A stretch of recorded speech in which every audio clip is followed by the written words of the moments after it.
Thank you so much.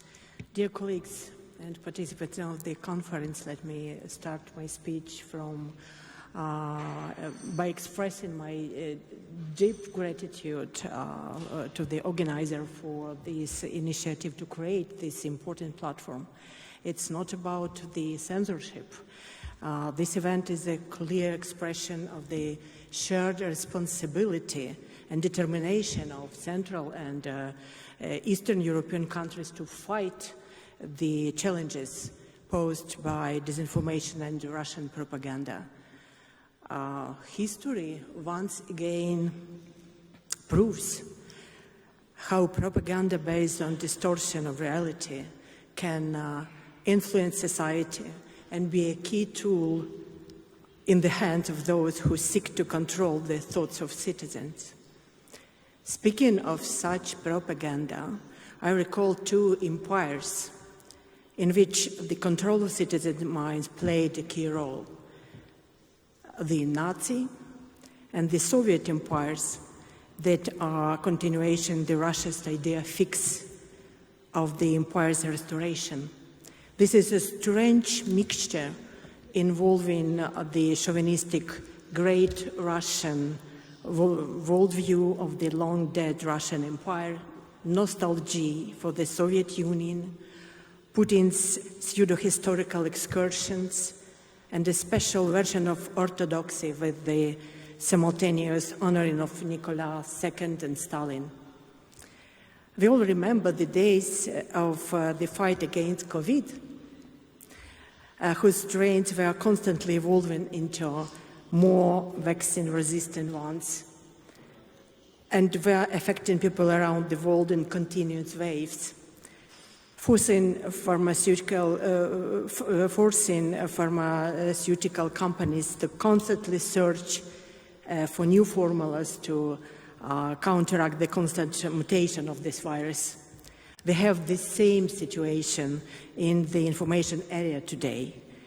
Goebbels' theory of the big lie: the bigger the lie, the sooner it will be believed, worked in the current condition of a limited number of information sources and total control over the media. Soviet propaganda was functioning according to the same rules. The development of technology and diversification of information sources became the first vaccine against Soviet propaganda. However, the Russian propaganda machine mutated further. In the condition of multiple sources, a new theory emerged, usually formulated as 80% truth to 20% lies. But 20% of lies seems to be not enough now. Inside Russia, imperial propaganda turned into incredible forms, and since the early 2000s, a whole generation of people was grown up in the country with a distorted view of the world and place of Russia in it. This can explain the bestial behavior of both the Russian military in Ukraine and the support for this bestial behavior within the country. If we look back into recent history, since the mid-1970s, after the signing of the Helsinki documents, Russia has insisted in all international organizations at all levels on the peaceful resolution of any conflicts and adherence to democratic principles of access to information, while at the same time it has been waging war of aggression. Transnistria, Chechnya, the occupation of 20% territory of Georgia, illegal annexation of Crimea and part of Ukrainian territory in the east of the country. Unfortunately, all this action of Russia caused no more than deep concern, and Russia continued to be a member of all international organizations, blocking any attempts to develop information resistance in Europe and the world.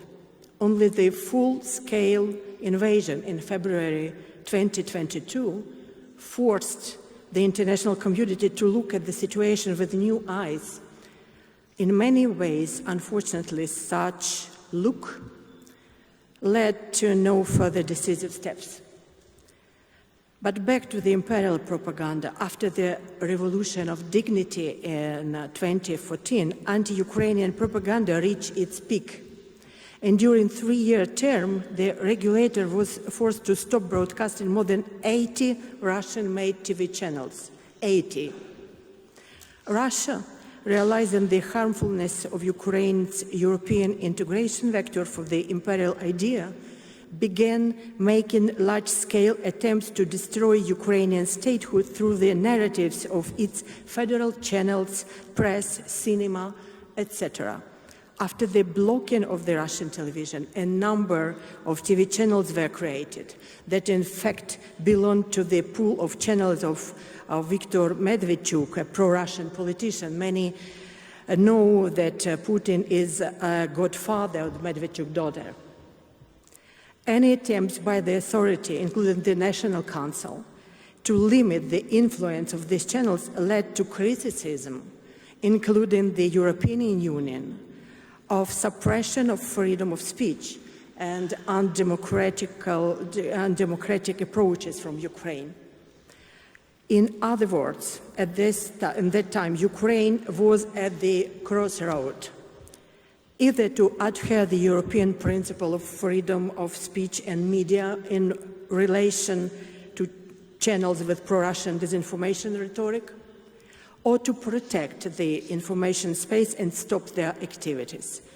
However, despite enormous opposition, a solution was found, considered of imposing sanctions on the nominal owner of the TV channels and their broadcasting at the national level.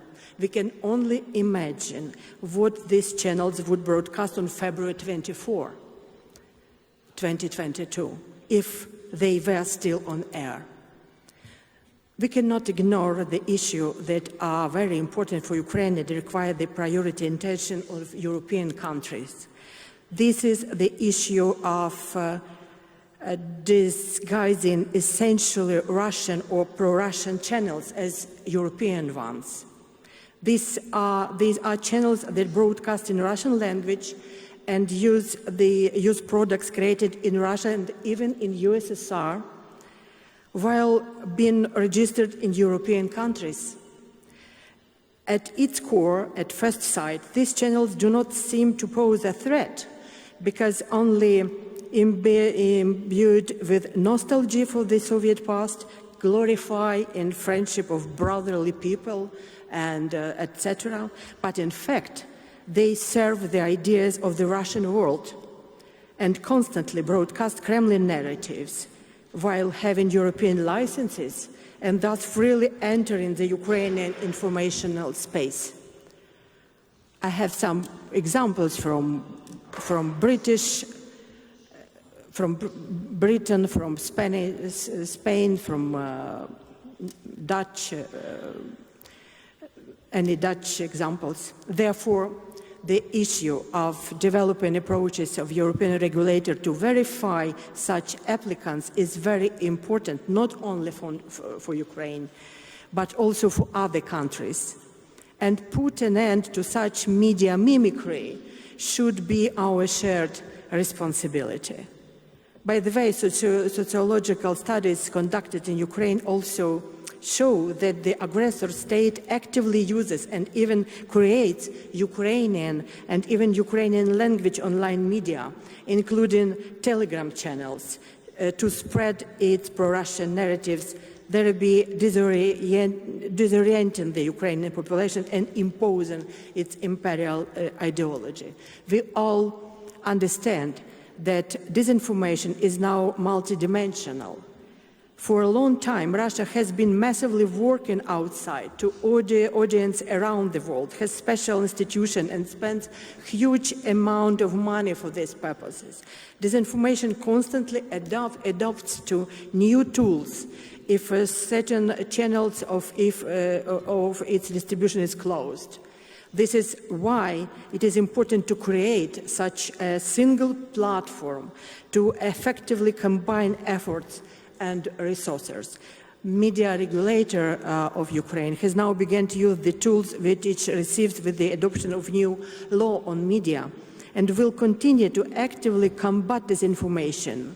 In this context, it is necessary to strengthen this fight, and the next step should be to study how effective the EU sanctions are imposed on Russian TV channels. At last year's monitoring of European satellites showed, unfortunately, Russian channels are accessible.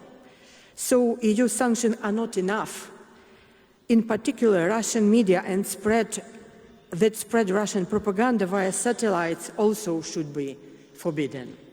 I would also like to say about the situation in the temporarily occupied territories of Ukraine, especially those they have been under Russian occupation for almost 10 years, Crimea and a part of Donbass. Unfortunately, years of Russian propaganda on these territories have had a certain impact on the Ukrainian population living there. Today, we have no doubt that we will deoccupy the old territory of Ukraine, and then we will face very difficult challenges in overcoming the consequences of Russian information pressure and reintegrating people into Ukrainian and European information space. Therefore, we have already begun to take certain steps in this direction. In particular, we have resumed the activity of the media regulator's representative in Crimea. Today, our conference has brought together countries that are taking a responsible and decisive step in countering disinformation and Russian propaganda. We are facing a real challenge, fighting not only the viruses of disinformation and propaganda, but also their roots. And therefore, this fight requires us to establish cooperation, exchange of experience and common strategies. I strongly believe that the joint work launched at this conference will serve as an example of positive change in our countries and around the world. Let's strengthen our information space together and make a devastating blow to informational evil, which is still freely and carelessly strolling around Europe and the world. I wish all of us fruitful work. Thank you for your attention. Thank you for the possibility to have a speech here. Thank you. Thank you very much.